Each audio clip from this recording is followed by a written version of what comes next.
President হিসাবে চুপ্পুকে অপসারণ করুন, প্রেসিডেন্ট ইউনূস প্রেসিডেন্ট হিসাবে দায়িত্ব নিন।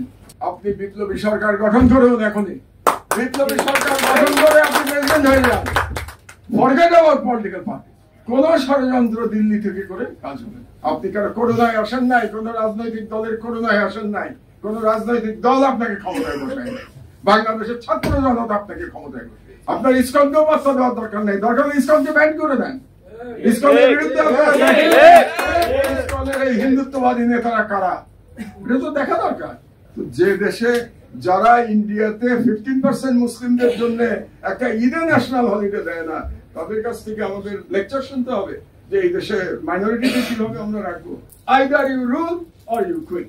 আপনি যদি মনে করেন আপনি পারবেন না রাজনৈতিক দলকে আপনি সাহায্য করতে পারবেন না, তাদের সব ডিকটেশন শুনতে হবে আপনাকে, ইলেকশন দিয়ে চলে যান।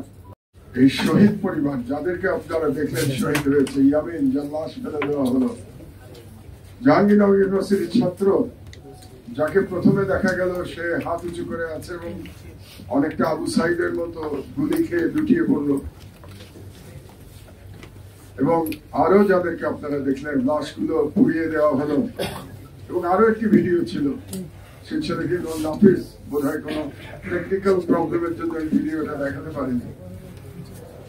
এদের প্রত্যেকের পরিবার গতকাল আমার সাথে দেখা করতে এসেছিল আমার পাশে, এবং তারা যখন দেখা করতে চাইল আমি নিজেকে সম্মানিত বোধ করেছি যে আমার মতো একজন সাধারণ মানুষের সঙ্গে এই অসাধারণ শহীদদের পরিবার দেখা করতে চেয়েছে, এবং তারা এই ভিডিওগুলো আমার হাতে দিয়েছে। ভিডিওগুলো দিয়েছে যাতে, আমি সবসময় বলি বাঙালি মুসলমানের স্মৃতি বড় দুর্বল, আমরা যাতে এই শহীদদের ভুলে না যাই। দুর্ভাগ্যের বিষয় হলো আমরা 2.5 মাসের মধ্যেই কি তাদের ভুলতে শুরু করি নাই। আজকে আমরা যে আলোচনা করছি বা যে বিতর্ক হচ্ছে রাষ্ট্র নিয়ে, সেই বিতর্কের মধ্যে শহীদদের স্থান কোথায়? তাদেরকে নিয়ে আমরা কজন কথা বলছি, কোথায় কথা বলছি, মিডিয়াতে কোথায় তাদেরকে দেখানো হচ্ছে? তাদের পরিবার কিভাবে চলছে এখন, কি নিদারুণ কষ্ট বুকে চেপে নিয়ে তারা প্রতিদিন কাটাচ্ছে, তার খবর রাখছে কোন মিডিয়া? প্রথম যে ছেলেটিকে আপনারা দেখলেন জাহাঙ্গীরনগর ইউনিভার্সিটির ছেলে, ছেলেটির নাম কাজল, যে গুলি খেয়ে পড়ে গেল, ছেলেটি আজকে 2.5 মাস ধরে কমায়। তার স্ত্রী এসেছিল কালকে আমার সাথে দেখা করতে, সে বলল স্যার আমার এত মেধাবী স্বামী এবং এত কর্মোদ্যম স্বামী, সে 2.5 মাস ধরে কমায় পড়ে আছে, একটা কথা বলছে না, চোখের পাতা নড়ে না, কিভাবে সহ্য করবো? এবং আরেকটি যেটা দেখাতে পারলাম না, সেটি একটি নিম্ন মধ্যবিত্ত পরিবারের এক সন্তানের কাহিনী।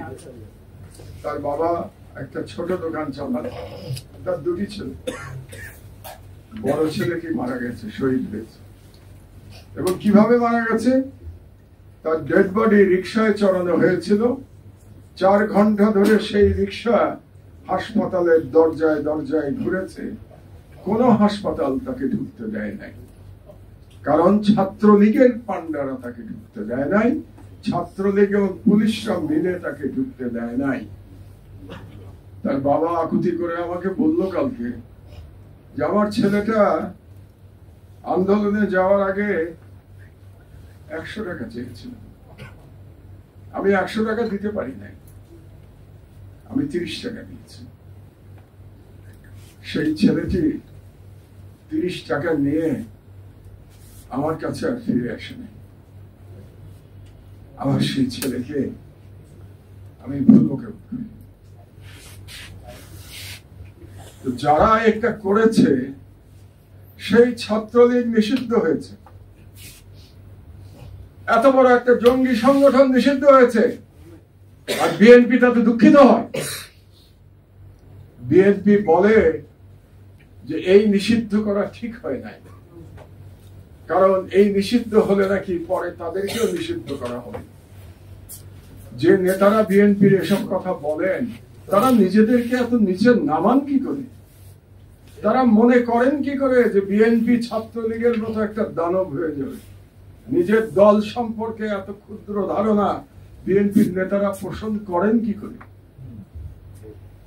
তাদের তো সাধুবাদ দেওয়া উচিত ছিল এই সরকারকে। এই সরকার 2.5 মাসের সরকার। আমি অনেক সমালোচনা করি এই সরকারের, যে এই সরকার বিপ্লবের স্পিরিট ধারণ করতে পারছে না, আকাঙ্ক্ষা ধারণ করতে পারছে না। তারপরেও এই সরকার যে ভালো কাজ কয়েকটি করেছে, তার মধ্যে একটি ভালো কাজ জঙ্গি সংগঠন ছাত্রলীগকে নিষিদ্ধ করা।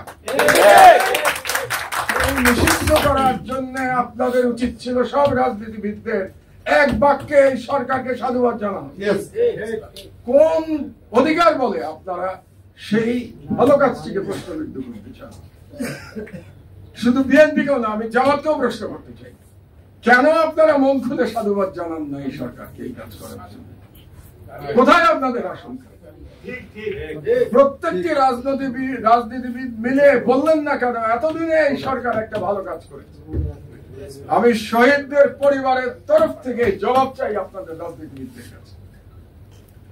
আপনারা রাজনীতি করছেন কে ক্ষমতায় যাবেন আর কত সিট পাবেন। আজকে যদি এই ছেলেরা শহীদ না হতো, এভাবে জীবন না দিত, যেটা দেখলেন আপনারা, কিসের ভোটের হিসাব আপনাদের? কোথায় থাকতেন আপনারা? কোথায় থাকতাম আমরা? আমি তো এখনো সেই টার্কিতেই বসে ঘর মুছতাম আর প্লেট বাসন ধুতাম, যদি এই হাজার হাজার শহীদ তাদের জীবন দিয়ে আমার দেশে ফেরার বন্দোবস্ত করে না দিত। এতটুকু কৃতজ্ঞতা বোধ নাই আপনাদের? আপনারা ছাত্রলীগ নিষিদ্ধ হওয়া নিয়ে প্রশ্ন তোলেন, আপনারা বলেন যে এটা নিয়ম মেনে হয় নাই, সাংবিধানিক ভাবে হয় নাই। এই বিপ্লব কি সংবিধানকে ধরে হয়েছে? সাংবিধানিক ভাবে এই বিপ্লব হয়েছে? পৃথিবীর কোন বিপ্লব কি সংবিধান মেনে হয়নি? আমাকে একটু শিখিয়ে দেন, আমি লেখাপড়া কম জানি। আপনারা এখানে সবাই জ্ঞানী গুণী বুদ্ধিমান ব্যক্তি, বড় বড় রাজনীতিবিদ, বড় বড় লয়ার, বড় বড় প্রফেসর বসে আছেন। আমাকে একটু শিখিয়ে দেন, কোন বিপ্লব সংবিধান মেনে হয়েছে? কোন বিপ্লব নিয়ম নীতি মেনে হয়েছে? ফরাসি রেভলিউশন নিয়ম মেনে হয়েছে? ফরাসি রেভলিউশন কখনোই না। ফরাসি রেভলিউশন নিয়ে আপনারা এত বড় বড় কথা বলেন কেন? ইরানের ইসলামিক রেভলিউশন নিয়ম মেনে হয়েছে, ইসলামিক রেভলিউশন। কিউবার রেভলিউশন নিয়ম মেনে হয়েছে। চে গুয়েভারা যে সারা পৃথিবীতে বিপ্লবের এক ধরনের আইকন হয়ে গিয়েছিলেন, তিনি নিয়ম মেনেছিলেন। চে গুয়েভারা। আমাদেরকে নিয়ম মানতে হবে, আমাদেরকে সাংবিধানিক পথায় নাকি চলতে হবে। অবাক হয়ে যায়। তাহলে কি আমরা ধরে নেব যে এই জঙ্গি ছাত্রলীগের হাতে বিএনপি অত্যাচারিত হয় নাই? যদি আপনারা অত্যাচারিত হতেন, তাহলে ছাত্রলীগ নিষিদ্ধ নিয়ে আপনারা কিভাবে প্রশ্ন তুলতে পারেন? আমি বুঝতে পারি কিভাবে আপনাদের মধ্যে কিভাবে এটা নিয়ে আলোচনা হতে পারে যে ছাত্রলীগ নিষিদ্ধ। এটা তো পরের দিন সব দল মিলে আনন্দ মিছিল হওয়া উচিত ছিল। আমাদের দুর্ভাগ্য, আমরা কি আসলেই স্বাধীনতার জন্য যোগ্য জাতি? আমরা কি আসলেই এই শহীদদের মর্যাদা দিতে পারবো যাদেরকে এতক্ষণ আপনাদেরকে দেখালাম? এটা দেখিয়েছে আপনাদের বিবেক জাগ্রত করতে হয়েছে। কারণ আমাদের বিবেক বড় তাড়াতাড়ি মরে যায়, এত তাড়াতাড়ি বিবেক মরে যায়। আপনারা ভুলে যান এই পরিবারদের কি অবস্থায় তারা চলছে, আপনারা খবর রাখেন। এই পরিবারদের দুটি নালিশ আমার কাছে করে গেছে, রাজনীতিবিদদের নামে নালিশ করে গেছে এবং সরকারের বিরুদ্ধে নালিশ করে গেছে। রাজনীতিবিদদের বিরুদ্ধে তাদের নালিশ হলো আপনারা সবাই তাদেরকে রাজনৈতিক ভাবে ব্যবহার করতে চাচ্ছেন। তারা সকল দলের কথা বলেছে, আমি আলাদা করে বলছি না, সকল দলের কথা তারা বলেছে। আপনারা কোন কোন দল তাদেরকে কখনো সাহায্য দিচ্ছেন, এই সাহায্য দিয়ে কি সব? এই সাহায্য দিয়ে কি আপনি ঋণ শোধ করতে পারেন তাদের? সুতরাং রাজনৈতিক ভাবে ব্যবহার করবেন না। আর সরকারের বিরুদ্ধে তাদের অভিযোগ হলো যে সরকার তাদের কথা ভুলে গেছে। সরকার চালাতে গিয়ে, সরকারে গিয়ে তাদের পাশে আর তারা নাই। খুব দুর্ভাগ্যের কথা। জার্মানিতে একটু আগে প্রফেসর সাইদুল নাজি পার্টির কথা বলছিলেন, নাজি পার্টি ব্যান্ড হয় নাই? তাহলে বাংলাদেশে আওয়ামী লীগ ব্যান্ড নিয়ে এত আপনাদের কষ্ট কেন? বড় বড় রাজনৈতিক দলের কেন তাদেরকে পুনর্বাসন করতে চান আপনারা? কি কারণে? জার্মানিতে নাজি পার্টি নিষিদ্ধ, নাজি স্লোগান নিষিদ্ধ, নাজিদের পক্ষে কিছু বলা নিষিদ্ধ। আওয়ামী লীগ কি নাজিদের চেয়ে কম অত্যাচার করেছে নাকি গত 16 বছর বাংলাদেশে? ভুলে গেছেন সব? অবাক হয়ে যায়। সাংবিধানিক প্রক্রিয়ার কথা বলেন, কিসের সংবিধান? কোন সংবিধান? এই সংবিধানের জন্য এখনো ফ্যাসিবাদের আইকন শেখ মুজিবুর রহমানের ছবি সরকারি সব অফিসে শোভা পায়। এই সংবিধানের কারণে, এই সংবিধানের কারণে আমরা বিভিন্ন প্রশ্ন, বিভিন্ন বিতর্ক আমরা দেখতে পাচ্ছি। কাজে এই সংবিধান নিয়ে বিতর্ক করতেও আমি কি বলবো, আমার ইচ্ছা হয় না। এই সংবিধান নিয়ে কথা বলতে আমার ইচ্ছা হয়। বিচার বিভাগের কথা বলবেন, একটা ব্যক্তিগত অভিজ্ঞতার কথা বলি। রুমিন ফারহানা ভালো লয়ার, সুপ্রিম কোর্টের। আমাকে যখন কুষ্টিয়ায় আক্রমণ করা হলো, আমি কুষ্টিয়ার থেকে রক্ত ঝরতে ঝরতে ঢাকায় এলাম। এই হাসপাতালটা আমার বাড়ির কাছে, ইউনাইটেড হাসপাতালে গেলাম। সেখানে ওটিতে নিয়ে গেল, আমার মুখে মাথায় স্টিচ দিল। পরের দিন আমি গেলাম হাইকোর্টে। হাইকোর্টে মাথায় ব্যান্ডেজ নিয়ে, মুখের উপরে ব্যান্ডেজ, মাথার উপরে ব্যান্ডেজ, অ্যাম্বুলেন্স নিয়ে গেলাম। কারণ তারপরের দিন আবার সুনামগঞ্জে হাজির আছে। কি হলো জানেন? হাইকোর্টে গিয়ে, হাইকোর্টের দুজনের বেঞ্চ ছিল, জাস্টিস আসাদুজ্জামানের নেতৃত্বে। সেই বেঞ্চে যে জুনিয়র যিনি জাজ ছিলেন, সেই জাজের নাম আবার কাকতালীয় হবে মুজিবুর রহমান। আরে নাজি, আওয়ামী লীগ তো দূরের কথা, মুজিবুর রহমান নামই ব্যান করে দেওয়া উচিত বাংলাদেশ থেকে। আপনারা আওয়ামী লীগের কথা বলেন। মুজিবুর রহমান আমাকে বলে আপনি আর হাইকোর্টে আসবেন না, আপনার চেহারা দেখতে আমাদের ভালো লাগে না। ওপেন কোর্টে এখনো আছে হাইকোর্টে সেই লোক। এবং আমি শুনতে পাই যে আমরা যাদেরকে ইসলামিক এবং জাতীয়তাবাদী আদর্শের অনুসারী আইনজীবী বলি, তাদের কেউ কেউ সেই লোকের জন্য তদবির করে বেড়াচ্ছে যাতে টাকা হয়। সাক্ষী দিয়েই আমি, আপনারা জানেন আমি তথ্য ছাড়া কোনো কথা বলি না। আমি সত্য কথা বলি, কিন্তু আমি বানিয়ে কথা বলি না, আমি তথ্য ছাড়া কথা বলি না।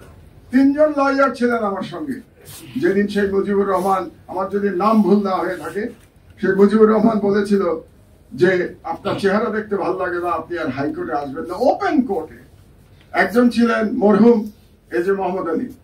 মোহাম্মদ আলী ভাই আমার খুব ঘনিষ্ঠ বন্ধু ছিলেন, আমার সিনিয়র, কিন্তু আমার খুব ঘনিষ্ঠ বন্ধু ছিলেন।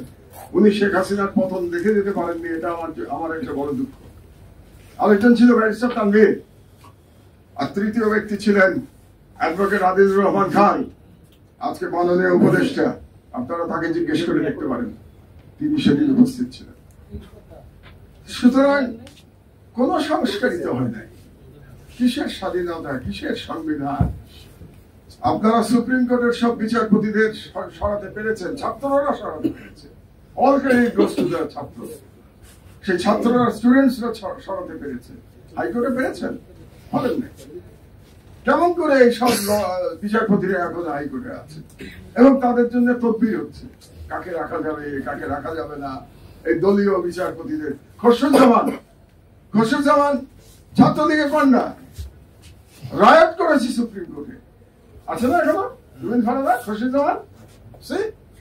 খসরুজ্জামান এখনো হাইকোর্টের জাজ। ঘর ধরে বের করে দেওয়া যাবে না? ঘর ধরে বের করে দেওয়া উচিত খসরুজ্জামানের মতো বিচারপতিদের। করতে পারি না।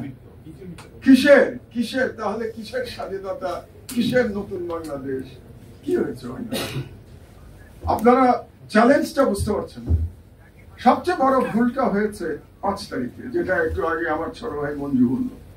ভুলের জন্য সবাই দায়ী। ভুলের জন্য রাজনীতিবিদরা দায়ী, ভুলের জন্য সেনাপ্রধান দায়ী, ভুলের জন্য ছাত্র যারা আন্দোলন করেছে তারা দায়ী, এবং তাদের যারা মুরব্বী ছিল আসিফ নজরুল সাহেব, তিনি দায়ী ভুলের জন্য।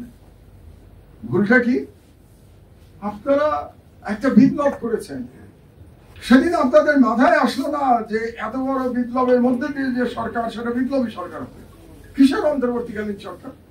আপনারা কি এটাকে ইন্টারিম গভর্নমেন্ট মানে কি, যে কি যেন আগে একটা ছিল, কেয়ারটেকার গভর্নমেন্ট পেয়েছেন নাকি? এটা কি সংবিধানের মাধ্যমে সরকার এসছে যে কেয়ারটেকার গভর্নমেন্ট হবে? এটা বিপ্লবী সরকার। সেদিনই ঘোষণা করা উচিত ছিল, প্রফেসর ইউনূসের উচিত ছিল প্রেসিডেন্ট হয়ে যাওয়া। প্রেসিডেন্ট হয়ে তিনি কাউন্সিল অফ মিনিস্টার করে একটা সর্বদলীয় সরকার করে ফেলতেন, শেষ, ইউনিটি হয়ে যেত, ন্যাশনাল ইউনিটি হয়ে যেত। আর ইউনিটির বেসিস তো দুইটা, একটা অ্যান্টি ফ্যাসিস্ট ইউনিটি আর একটা অ্যান্টি ইন্ডিয়ান হেজেমনি ইউনিটি।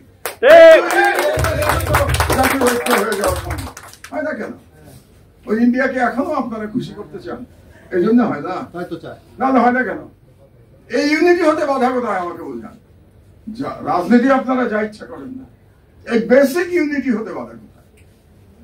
কিন্তু এই ইউনিটি হচ্ছে না, আপনারা থ্রেটটা বুঝতে পারছেন না। একটু আগে ইনকিলাব মঞ্চের ওসমান বলছিল যে ফাঁসি হয়ে যাবে, হবেই তো ফাঁসি। লিঙ্ক ভিডিও, শেখ হাসিনার লিঙ্ক ভিডিওতে কি বলছে? বিএনপি জামাতের বাড়ি ঘরে আগুন লাগাতে বলছে না, আক্রমণ করতে বলছে না, পতিত ফ্যাসিস্ট শেখ হাসিনা তার প্রভুর বাড়িতে বসে বসে। এগুলো বলার পরেও আপনাদের আওয়ামী লীগ আর ছাত্রলীগের প্রতি আপনাদের এত মমতা।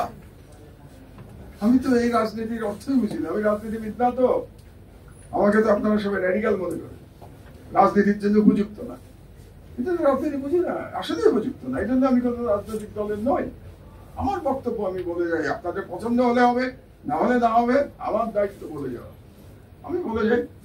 আপনি দেখেন মাইনরিটি কার্ড কিভাবে খেলা হচ্ছে। সাহস হয় কি করে ইসকনের মতো একটা সাম্প্রদায়িক এবং রয়ের একটা সংগঠন চট্টগ্রামে এত বড় সভা করে? সাহস কি করে? এবং ইসকনের এর মধ্যে আপনি দেখবেন সব ছাত্রলীগ যুবলীগের গুন্ডারা বসে আছে। আমি হিন্দু ভাইদের বলবো, এই ফাঁদে পাড়া দেবেন না।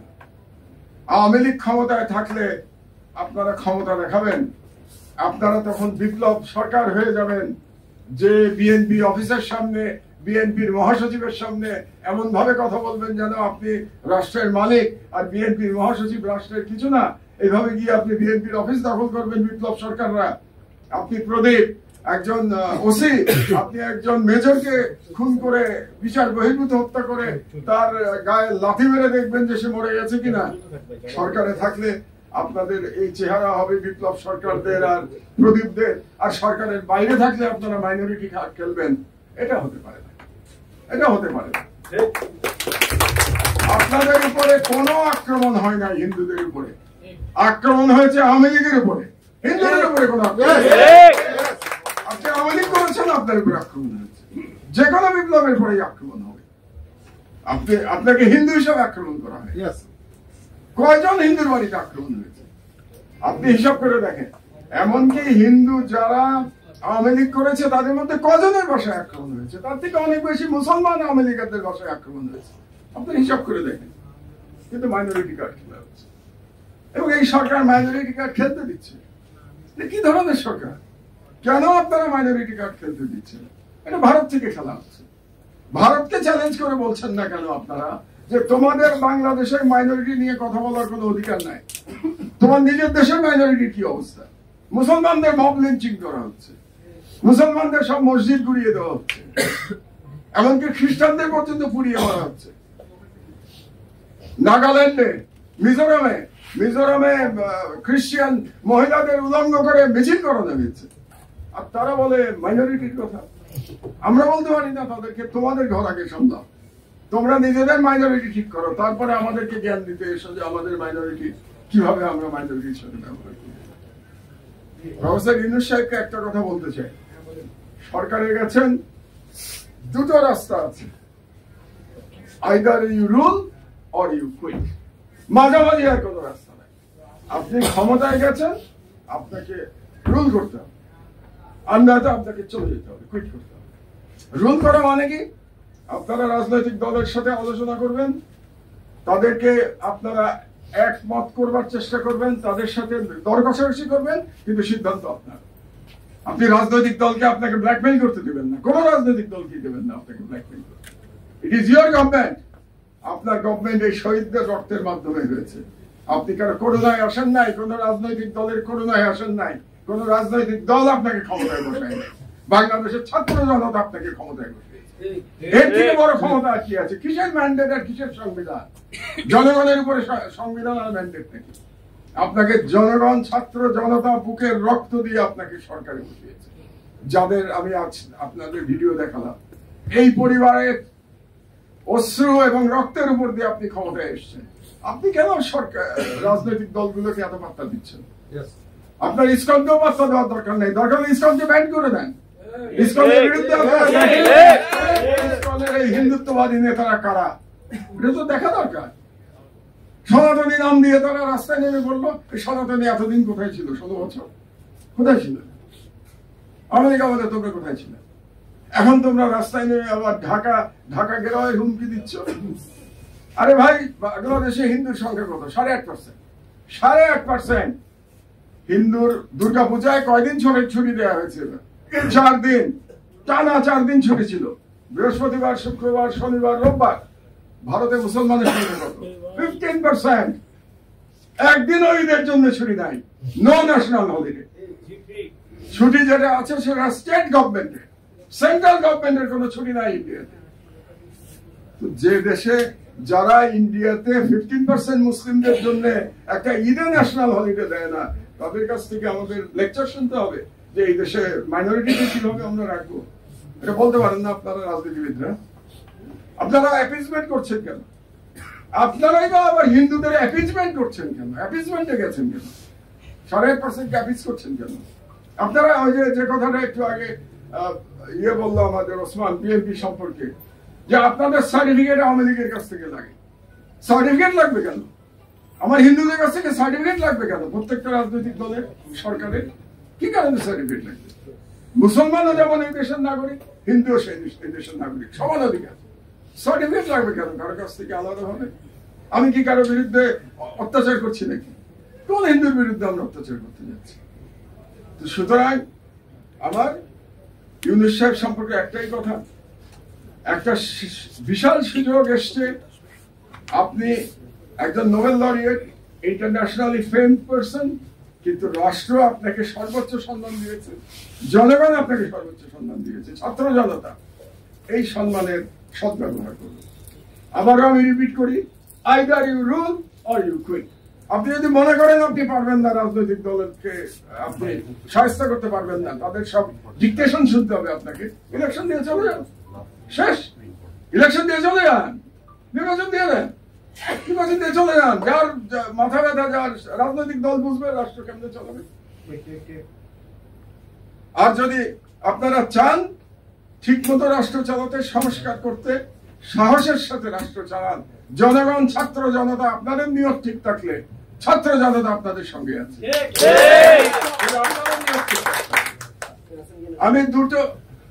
আমি দুটো প্রপোজাল, আপনারা বললেন না একটা সলিউশন কি এখন এই অবস্থায়। আমার একজন বর্ষিয়ান নাগরিক হিসেবে, বাংলাদেশের একজন বর্ষিয়ান নাগরিক এবং এই ফ্যাসিবাদ বিরোধী সংগ্রামের একজন অতি নগণ্য সৈনিক হিসেবে আমার দুটো সলিউশন আছে আপনার জন্য, সাহেব এবং পুরো জাতির জন্য, আপনাদের বিবেচনা। যেরকম আমি 2013 সালে বলেছিলাম শাহবাগে ফ্যাসিবাদের পদধ্বনি, যখন সারা দেশ আপনারা মাতোয়ারা হয়ে গেছিলেন শাহবাগ দিয়ে, একমাত্র আমার দেশ দাঁড়িয়ে বলেছিল শাহবাগে ফ্যাসিবাদের পদধ্বনি, আর কারো বলার সাহস হয়নি সেদিন। সেরকম আজকেও আমি পরিষ্কার ভাবে বলে দিই, দুটো প্রস্তাব। এক, প্রেসিডেন্ট হিসাবে চুপ্পুকে অপসারণ করুন, প্রেসিডেন্ট ইউনূস প্রেসিডেন্ট হিসাবে দায়িত্ব নিন এবং জাতীয় সরকার গঠন করুন। প্রস্তাব দিন রাজনৈতিক দলগুলোকে, স্ট্রেট প্রস্তাব দিন। জাতীয় সরকারে কে কে দেবেন আসেন, আমরা জাতীয় সরকার গঠন করি, শর্ত একটাই, প্রেসিডেন্ট ইউনূস প্রেসিডেন্ট থাকবেন। এটা যদি করতে পারেন তাহলে আপনারা যে ভয় পাচ্ছেন তৃতীয় শক্তি ক্ষমতা নিয়ে নেবে, যখন তৃতীয় শক্তি বুঝবে যে সারা জাতি ইউনাইটেড আন্ডার ইউনূস, সব রাজনৈতিক দল এক্সেপ্ট দ্য ফ্যাসিস্ট এবং তাদের যারা দোসর, তাদেরকে ছাড়া সব রাজনৈতিক দল যখন ঐক্যবদ্ধ থাকবে, কোন থার্ড ফোর্সের ক্ষমতা নেওয়ার সাহস হবে না, আমি বলেছিলাম। নাম্বার 2, ইন্টারন্যাশনালি একটা মেসেজ যাবে, বাংলাদেশের মানুষ ঐক্যবদ্ধ। কাজেই কোন ষড়যন্ত্র দিল্লি থেকে করে কাজ হবে না। এটা হলো আমার প্রস্তাব নাম্বার 1। প্রস্তাব নাম্বার 2, যদি রাজনৈতিক দলগুলো জাতীয় সরকারে রাজি না হয়, তাহলে আমি প্রফেসর ইউনূসকে রিকোয়েস্ট করব, আপনি বিপ্লবী সরকার গঠন করুন। এখনই বিপ্লবী সরকার গঠন করে আপনি প্রেসিডেন্ট হয়ে যান। Forget about political party. তারা আসবে না তো আসবে না, জনগণ তাদের বিচার করবে। এবং আপনি একটা পরিষ্কার ইলেকশনের রূপরেখা ঘোষণা করে নিন আপনার মতো করে। এতদিন পরে ইলেকশন হবে, ইলেকশন কমিশন আপনি কিভাবে সংস্কার করবেন এটা বলে দেন। আপনি কিভাবে আপনার প্রশাসন সংস্কার করবেন, বিচার বিভাগ সংস্কার করবেন, এটা করে দেন তাড়াতাড়ি। এবং একটা ইলেকশনের আপনি একটা টাইমলাইন ঘোষণা করে দেন। ঘোষণা করে দিয়ে আপনি আইদার পলিটিক্যাল পার্টিকে বলেন জাতীয় সরকারে সামিল হতে, অথবা বিপ্লবী সরকার গঠন করুন এবং সংবিধান সাসপেন্ড করে দেন। সাসপেন্ডেড দিস সংবিধান। নেক্সট পার্লামেন্ট এসে ঠিক করবে সংবিধান কি হবে। আপনার সংবিধান লেখারও দরকার নেই, অ্যাপ্রোভেট করারও দরকার নেই। আমি এত বড় এক্সপার্ট না, আমার কমন সেন্সের থেকে বলছি, সাসপেন্ড দ্য সংবিধান। জাতীয় সরকার অথবা বিপ্লবী সরকার দরকার হলে রেফারেন্ডাম দিয়ে দেন যে এটাতে জনগণ রাজি আছে কিনা। জনগণের কাছ থেকে মতামত নিয়ে নেন, জনগণ সব থেকে বড় বিষয়। আর যদি আপনারা 106 এর মাধ্যমে আবার সুপ্রিম কোর্টে যেতে চান, তাহলে for the last time go to supreme court, take the verdict and take the final decision. সংবাদ, ফিচার ও অনুষ্ঠানের জন্য ভিজিট করুন সংবাদ প্রকাশের ওয়েবসাইট এবং যুক্ত থাকুন ফেসবুক পেজ ও ইউটিউব চ্যানেলের সঙ্গে।